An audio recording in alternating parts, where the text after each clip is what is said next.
मूसा गांव का नवजीत। मूसा गांव पंजाब के हरे भरे खेतों के बीच एक छोटा सा लड़का रहता था जिसका नाम था नवजीत सिंह सिद्धू। उसे बचपन से ही गाने का बहुत शौक था। जब भी वो खेतों में काम करता या अपनी भैंसों को चराता, उसके होठों पर कोई न कोई धुन जरूर होती। गांव के दूसरे बच्चे और कभी कभी बड़े भी उसे देखकर हंसते थे। देखो, मूसे का गायक आ गया, वे कहते थे। क्या गाएगा ये, बस शोर मचाता है। नवजीत को बुरा लगता था, लेकिन उसका दिल जानता था कि वो गाने के लिए ही बना है। नवजीत ने कभी हार नहीं मानी। रात को जब सब सो जाते, वो अपनी छोटी सी कोठरी में रियाज करता। कभी कभी वो अपने दादाजी के पुराने हारमोनियम पर धुनें बजाता और कभी बस अपनी आवाज को निखारता। उसके दादाजी, जो खुद एक पुराने गायक थे, नवजीत के जुनून को समझते थे। वे उसे छोटी छोटी बातें सिखाते, जैसे सांस कैसे लेनी है और आवाज को कैसे नियंत्रित करना है। एक दिन गांव में एक बड़ा मेला लगा।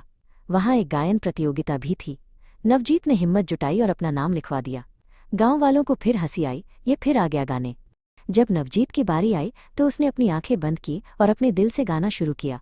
उसकी आवाज में पंजाब की मिट्टी की खुशबू थी और उसके सपनों की उड़ान थी। धीरे धीरे भीड़ में सन्नाटा छा गया। जो लोग हंस रहे थे वे अब मंत्रमुग्ध होकर सुन रहे थे। नवजीत की आवाज में जादू था जो सीधे दिल में उतर रहा था। नवजीत ने प्रतियोगिता जीत ली। ये उसकी मेहनत और लगन का फल था। जल्द ही उसकी आवाज गांव से निकलकर शहरों तक पहुंची और फिर पूरे देश में। नवजीत सिंह सिद्धू अब सिर्फ मूसा गांव का नवजीत नहीं था, वो एक विश्व प्रसिद्ध गायक बन चुका था। उसके गाने रेडियो पर बजते, टीवी पर उसके इंटरव्यू आते और लोग दूर दूर से उसे सुनने आते। और हाँ, वे लोग जो कभी उसका मजाक उड़ाते थे, वे अब उसके सबसे बड़े प्रशंसक थे। वे गर्व से कहते, वो हमारा नवजीत है, मूसा गांव का बेटा। नवजीत ने साबित कर दिया कि अगर दिल में जुनून हो तो कोई भी सपना पूरा हो सकता है।